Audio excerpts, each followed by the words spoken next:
This is Andy Parra for Boxing Social in association with Betfred. I'm joined by Matchroom Boxing CEO Frank Smith. Frank, we're out here, fight week in Los Angeles ahead of Ksi Logan Paul 2. We've just witnessed the 40-day screening. At the end of it, Ksi said he's going to produce one of the greatest knockouts in boxing history.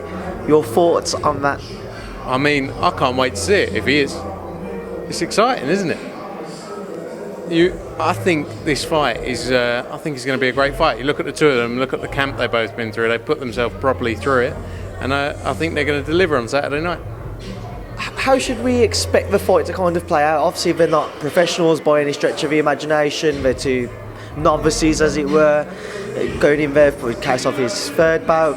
Good rematch, obviously, and then one with Joe Weller, and Logan Paul. This is his second bout. You know, stylistically, what can we expect from them on Saturday? I'm going to be honest, stylistically I haven't got a clue, but I know they're both going to go in there and try to knock each other's heads off. And with 10-ounce gloves, no head guards, obviously that's been the big talking point, but I think it's going to make such a difference. And I think you are going to see a KO on Saturday night. Who it is, I'm not going to tell you because I don't know, but I think you'll see it. Have you watched the first fight? Yeah, I watched it live. I actually paid for it. What was your thoughts on it?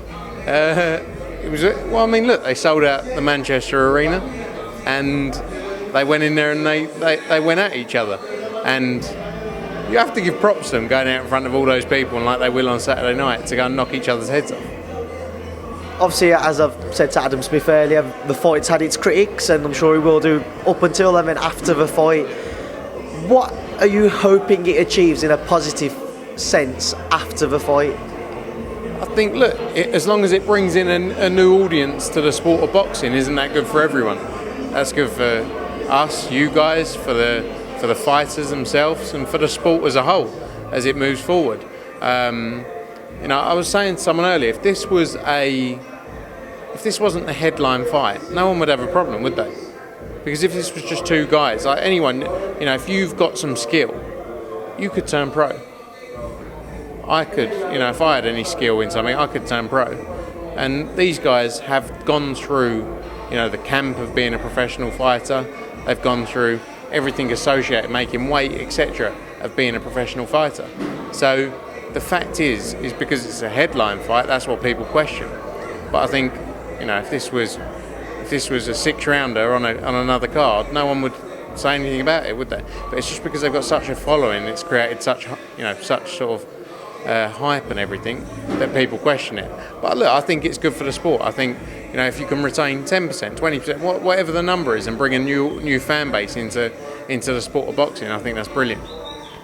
How's everything gone with regards to the initial ticket sales or pay-per-view sales, etc.? Yeah, really well.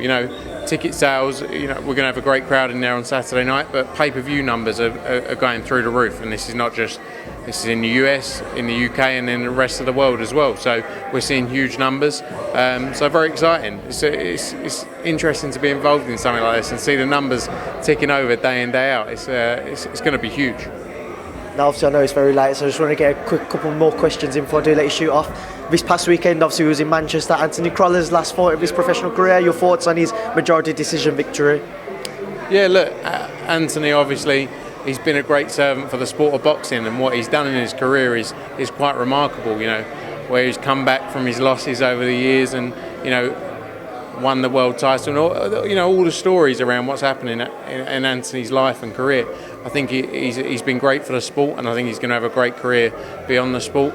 I think, as he said, he came out the other day, I think he knows it's time to retire, and I think it's good to see someone actually make the right decision in this sport as well. It's a dangerous sport, and he's got a big future ahead of him outside the ring as well.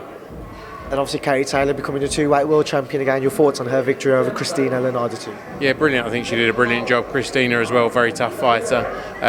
But Katie Taylor stepping up in weight, I think she delivered, and I think there's still a lot more to come from Katie Taylor. Already undisputed champion, now two-weight world champion. It's going to be a very interesting, exciting 2020 with her. Finally, during the night, we witnessed Canelo stop Sergey Kovalev. Your thoughts on Canelo's stoppage victory? Yeah, I mean, brilliant. He's what he's done, again, another person, what he's done in the sport. I saw a lot of people talking about it. You can definitely say he's up there as pound for pound, number one in the sport, four-weight world champion.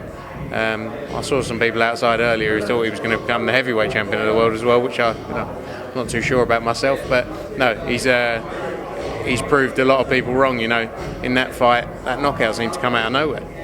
But it was a great knockout, and it, as he said, just cemented his place up there at the top of this sport.